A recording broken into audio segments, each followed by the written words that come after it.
I'm sick of hearing all the time that there is no vote fraud, absolutely no vote fraud. Dan, nobody's looking for the vote fraud. Did you hear about the non-citizen Chinese student at University of Michigan who voted last week? And, oh, his vote will count because you can't get it back now. Right. You know how they caught him like they're looking for him?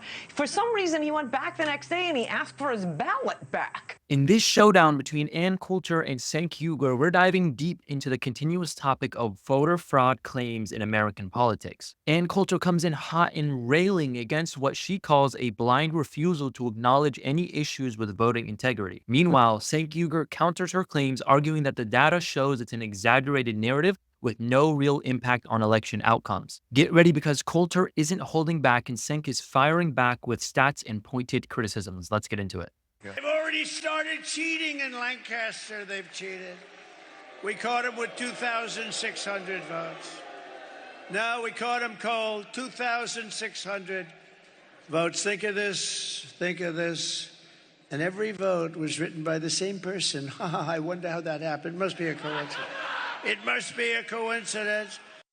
Again, not only did he not catch them, right? It was the Pennsylvania officials who came forward. And these aren't votes. These weren't ballots. These were ballot applications. And now, as they've investigated them, more than half already were determined to be valid. They're continuing to investigate them. I mean, and this to me is the most dangerous stuff that Trump is saying, which is claiming that this particular election is already being stolen.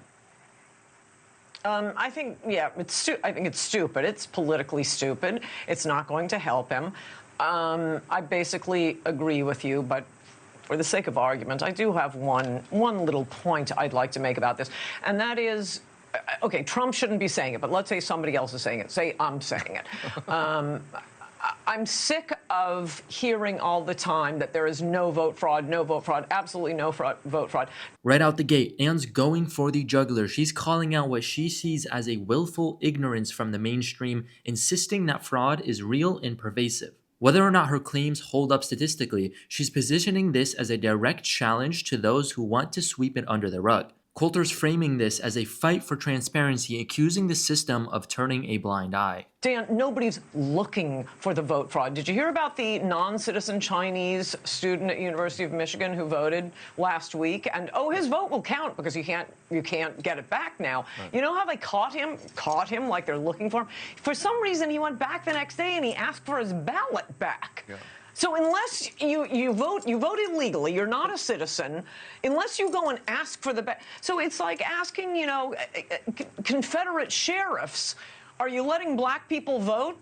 Yeah, well, we can't find any vote fraud here. Well, you're not looking. And they're not looking here, so I'm sick of hearing there's no vote fraud. There's a lot of vote fraud. Maybe Trump shouldn't be talking about it. Well, rather than me ask the question, I'll let Cenk respond. Cenk, go ahead. Yeah, I was getting worried about all the agreement here. Thank you, Ann, for bringing up something that's wrong. Cenk doesn't waste time. He's coming in with his own arsenal of statistics to dismantle Coulter's claim. He points to reports that show voter fraud at an infinitesimally low rate, calling it a desperate argument from a losing candidate. This is Cenk's way of saying Anne's playing to the crowd without hard evidence, painting this as a hollow attempt to deflect from real issues. He's basically calling her out, but Anne's made it clear she thinks that these are real problems ignored intentionally. Heritage Foundation, very right-wing think tank, the guys who did Project 2025, looked into voter fraud over a period of, I think, about 20 years. And they did find it. They found 0.00006% of the vote was fraudulent. So, meaning it is totally statistically insignificant. It's the kind of desperate things that losing candidates do. The only upside here, Dan, is that once I started hearing them cry about how the election was rigged, I was like, oh, I guess their internal polling shows that they're about to lose. So that's what a losing candidate does.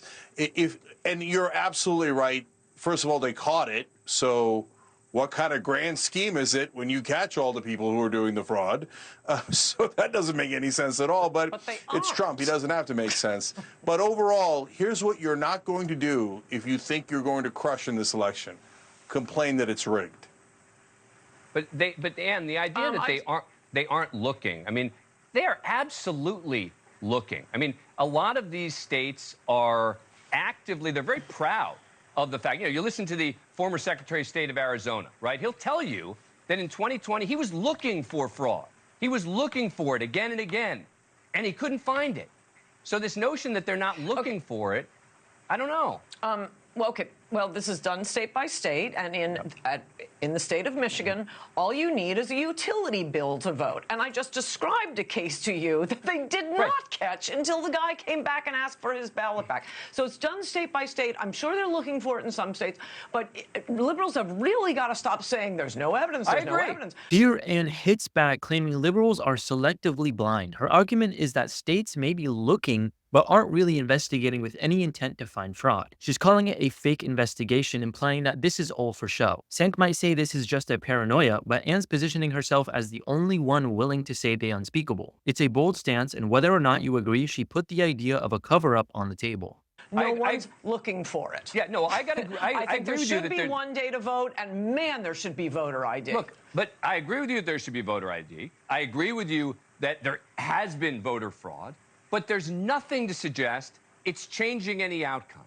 There's nothing to suggest that it's overturning any elections. And this is why, when AP went back a year later and looked at every single one of the claims of voter fraud, every one, and they looked at what would happen, what was the prosecution, et cetera. I mean, I had the Secretary of State of Georgia on, again, a Republican, Brad Raffensperger. I said to him, look, AP says you had 64 cases, and he said, well, in the end, it was actually 25. But they all are very familiar with exactly how many. And I just think of all these things, this Liz Cheney nonsense, this nonsense about he was trying to shoot the media. These are just headlines that the left-leaning media wants to focus on because, dictator for a day, all this nonsense that actually doesn't go to anything real.